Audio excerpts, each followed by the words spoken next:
L'homme devient ce qu'il pense. Mesdames et messieurs, bonsoir.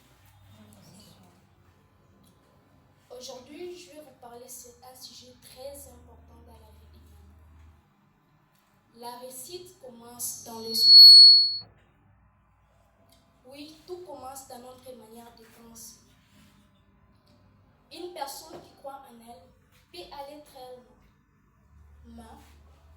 Mais il y a une vérité que la plupart d'entre nous oublient souvent. Penser seulement ne suffit pas. Oui, on peut y avoir des rêves, des idées, des projets. Oui, c'est vrai. Mais si on reste seulement dans les pensées sans agir, rien ne change. Beaucoup se disent souvent que je serai tel, je serai riche, je serai grand entrepreneur, je ferai ceci, cela dans la vie. Oui, c'est bon. Mais ce soir, je vais vous dire que sans action, rien ne progresse. La réussite aime l'action. Les idées sans travail restent des rêves. Et le projet sans courage reste des paroles vaines. Quelqu'un peut vouloir devenir médecin, entrepreneur, grand artiste. Oui, c'est bon aussi. Mais si la personne en question ne travaille pas sur son projet, ses rêves mourront dans son esprit.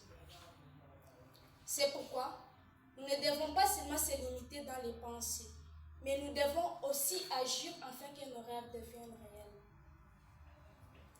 Et sur le chemin de la réussite, il existe trois grands ennemis. Et ces ennemis font astre, d'autres personnes ne parviennent pas à atteindre leurs objectifs. Et le premier ennemi, c'est la peur.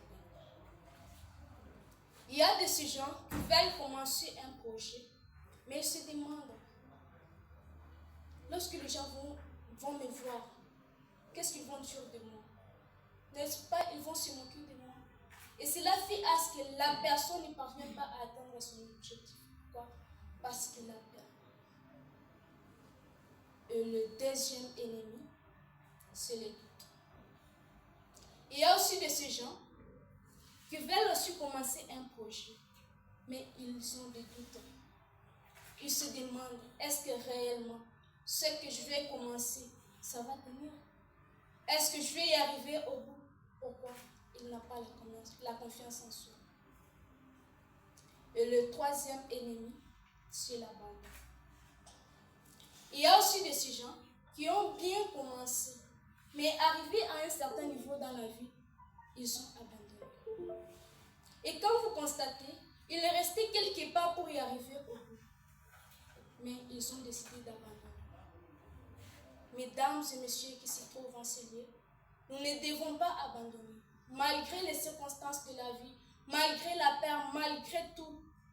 Mais nous devons persévérer afin que nos rêves deviennent réels. Prenons un peu l'histoire de Nelson Mandela. Cet homme a vécu 27 ans en prison, mais il ne s'était pas limité. Il avait compris que c'est mon corps qui est enfermé, mais pas mon esprit. On a juste limité mon corps, mais pas mon esprit. Et à la fin, Nelson Mandela est devenu qui? Nelson Mandela est devenu président. Et aujourd'hui, il est une grande référence presque partout dans le monde. Pourquoi? Parce qu'il a persévéré malgré tout. Il savait qu'après la prison, il y a aussi une vie qui l'attendait.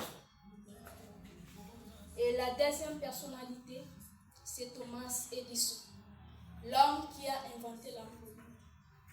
Vous savez, cet homme a échoué 1000 fois avant l'ampoule. Mais vous savez ce qu'il a dit? J'aime trop cet homme. Il a dit, je n'ai pas échoué, mais j'ai juste trouvé 1000 façons qui n'ont pas marché. Donc pour Thomas Edison, ce que nous appelons 1000 échecs, pour lui ce ne sont pas des échecs, mais pour lui ce sont des façons qui n'ont pas marché. Donc il a vu l'assurance, il a vu la confiance en soi, il était déterminé. Et aujourd'hui nous voyons l'utilité de l'ampoule. Qui parmi nous qui va me dire qu'il n'utilise pas l'ampoule? Personne. Grâce à un seul esprit qui était déterminé. Un seul mental est capable de changer tout un pays, voire même une nation. Oui, c'est possible, si seulement Dieu est déterminé. Tous ces gens que nous voyons réussir aujourd'hui dans la vie, ça ne veut pas dire que ces gens-là n'ont pas eu peur. Non, c'est juste que ces gens ont décidé d'avancer malgré la peur. Alors, après aujourd'hui, allons-nous continuer à rêver seulement ou allons-nous agir enfin pour réussir? Merci.